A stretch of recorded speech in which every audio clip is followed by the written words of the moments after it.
In the digital age, it's reported that 1 in 4 teens are involved in some kind of sexting, which comes as no surprise as 95% of teens are reported to have access to a cell phone.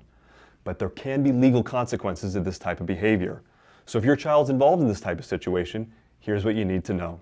In Arizona, teen sexting can simply be defined as a minor sending or receiving an image or a video of another minor that's sexually explicit in nature. So an example of teen sexting would be if Joe takes a naked picture of himself and sends it to his girlfriend Amanda, but then Amanda sends it to her friend Christy. So now let's say Christy's mom goes through her phone and finds that naked picture of Joe. She gets upset, contacts authorities. Joe can be in trouble for taking the image and sending it. Amanda can be in trouble for receiving it and sending it, and then Christy can be in trouble simply for possessing it. Each one of them would be facing a petty misdemeanor offense punishable by a $300 fine. So now let's say Amanda sends the image of Joe to Christy, but she also sends it to her friend Jessica.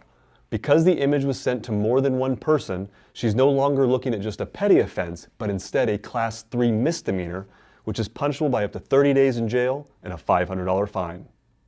So now let's say Joe turns 18 and is no longer a minor, but continues to have the sexting relationship with Amanda, who's only 16.